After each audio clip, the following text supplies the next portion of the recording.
Hello everyone and welcome to Daria Draws. Today we are talking about colors, finally. It's kind of a complicated video because colors, there's just so much to say about them, and I hope I will make sense while doing so. Now, let's start off by saying that white and black are non-colors, and everything that is in the color wheel is. I guess it is also logical to say that we have warm and cool colors. Warm are the yellows, oranges, and reds, while the cool colors are blues. And what about the purples and greens? They're a mix of both. So to get green, you need yellow and blue. Everyone knows that. And it just depends how much yellow you put and how much blue. So you can get a very nice kind of leafy green yellowish sort of shade, or you can get a very deep like emerald shade. So the same goes for the purple. If you add more red to the mix, you will have like a violet, very warm purple, or you can add more blue and then you will get a deeper, cooler tone.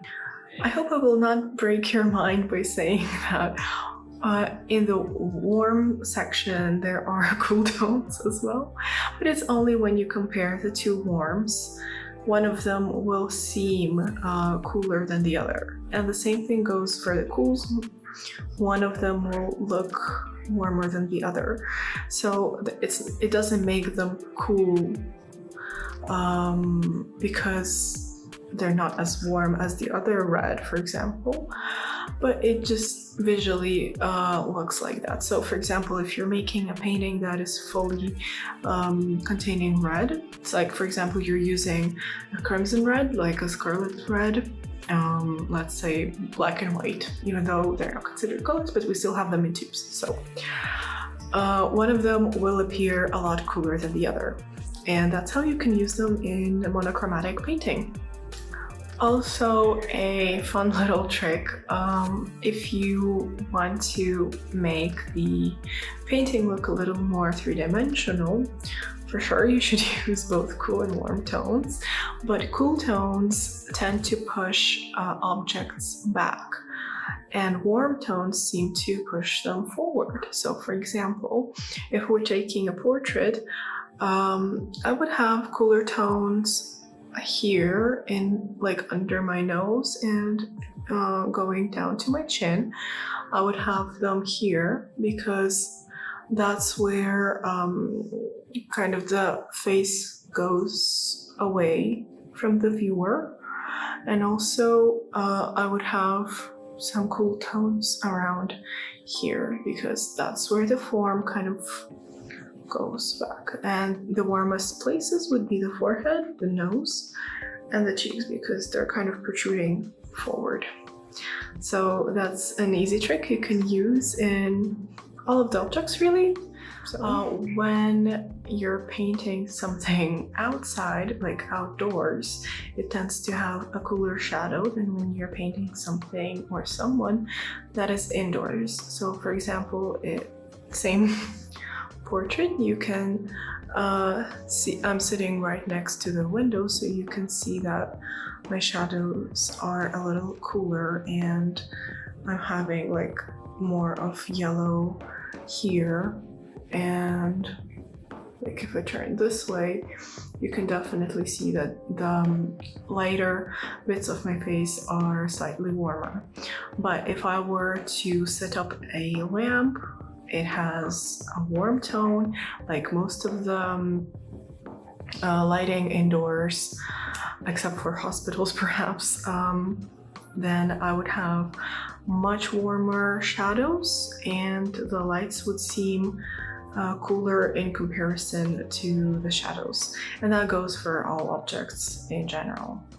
Now, another point is that people are not pink. Stop using pink. people are not just brown or just pink. We're a whole spectrum of colors, and if you eliminate the pink, you can still get a pretty believable and realistic piece of art. So I'm going to use myself as an example again, but you can find it in most of the history, like art history books, that people are not pink. So here's my hand with better lighting, and you can see like all the little veins. You can see that up here my fingers are more red than my hand down here. Here it's very yellow. I have a very yellowish, very pale tint. So yeah, and also here, like you can see the redness. Even the knuckles are slightly redder, and of course here you can see all the possible veins because I'm basically transparent. For deeper tones it would be pretty much the same, so you have to just observe and determine, is that person having more of like red cheeks, or they tend to have some kind of different pigmentation. So it's definitely not about coloring all people with a flesh tone from the tube. Everybody has a variation of shades in one body. Like you can have a zillion colors. Of course, we tend to categorize them. Also, like on the palette, you would not use 100 different shades. You would have like a very limited amount of paint, sorry.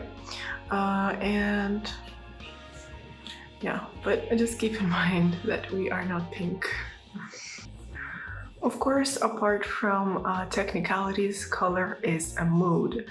So when you're using a certain color, it brings certain energy to the painting. So even if you're painting a person, you can do that in blue colors. Just use different kinds of blue, black, white, and you can get a full painting, like Picasso's Blue Period, for example. So when you're choosing colors, you should definitely think what kind of mood that may bring.